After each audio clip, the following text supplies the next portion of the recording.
So last week we discussed the droid vehicles utilized by the CIS during the Clone Wars, and a lot of you have suggested that we cover the Droid Starfighters utilized by the CIS, so that's what we're going to be doing today. Today we'll take a look at the various Droid Starfighters utilized by the Separatists during the Clone Wars. I'm Colin, and this is Sci-Fi Deep Dive. Remember, if you enjoyed this video, to head down below and hit that subscribe button.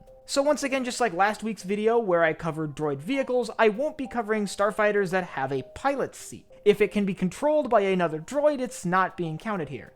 Basically, we're just looking at starfighters that are themselves droids.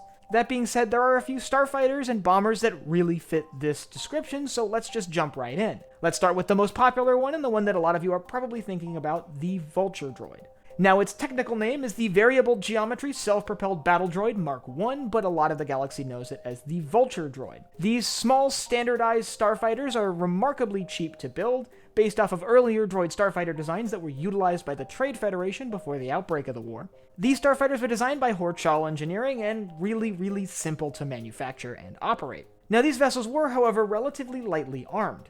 The standard armament for a Vulture Droid included a pair of twin laser cannons, a pair of energy torpedo launchers, and a series of missiles capable of carrying a variety of warheads, including buzz droids, which, as we see in Revenge of the Sith, can be used to sabotage enemy fighters. The idea behind Vulture Droids was not to have an effective individual fighter, but instead to have something really cheap to mass produce so you could use swarm tactics.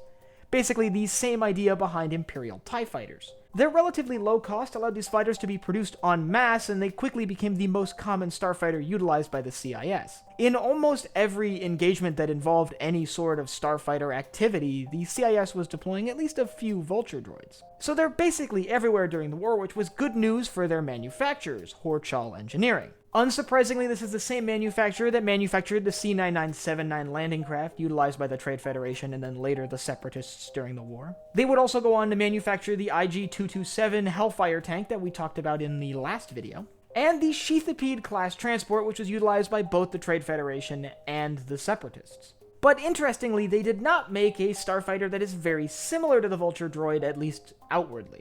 Well, the Vulture Droid were sort of the cheap fighter option for the Separatists. The Hyena-class droid bomber was their cheap bomber option. It was designed based on the same principles as the Vulture Droid, basically able to be mass-produced easily and for relatively low cost, so it could be deployed in very large numbers. Now, the Hyena-Bomber looks very similar to the Vulture Droid, but it's actually rather different. Armed with a pair of quad laser cannons, 2 missile pods capable of carrying as many as 6 proton torpedoes and 6 concussion missiles, and a bomb chute capable of carrying 4 proton bombs. This allowed the Hyena-Bomber to be a relatively versatile ground attack vehicle while still being able to engage other targets in the air. Now, interestingly, unlike the Vulture Droid, these are not produced by Horchal Engineering, but instead manufactured by Bactoid Armor Workshop. Bactoid Armor Workshop, by the way, also produced the AAT and the Spider Droids that we talked about in the last video. So the Hyena-Bomber filled the bomber role, and the Vulture Droid filled the standard fighter role, but there is one more that we need to talk about, and it's one that I've heard discussed a lot. And that's the Droid Tri Fighter, and that's the only name it has, by the way. It doesn't have sort of a more official name, it's just known as the Droid Tri Fighter.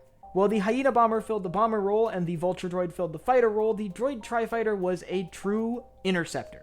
It was designed to simply fly fast and shoot down other vehicles, which is why it was built with speed in mind. It was kept small, compact, and given some pretty beefy engines to allow it to really pursue and chase down opponents. Its relatively small profile made it very hard to hit and really maneuverable in combat. And it had a pretty decent armament to back that up, including 4 laser cannons, concussion missiles, proton torpedoes, and the equipment necessary to deliver buzz droids to a target. This allowed them to be deadly adversaries against Republic starfighters. They were designed and manufactured by Flak Arfolk Automata Industries, which I hope I'm pronouncing that right, and this is basically the only thing they would produce.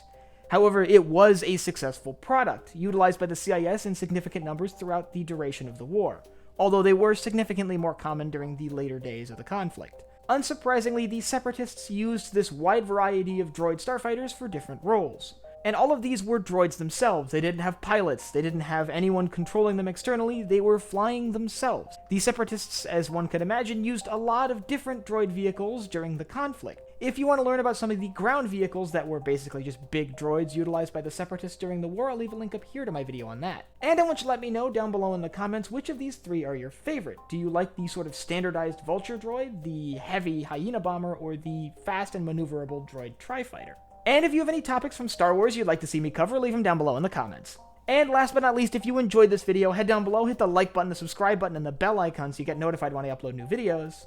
So for Sci-Fi Deep Dive, I'm Colin, and I will see you next time.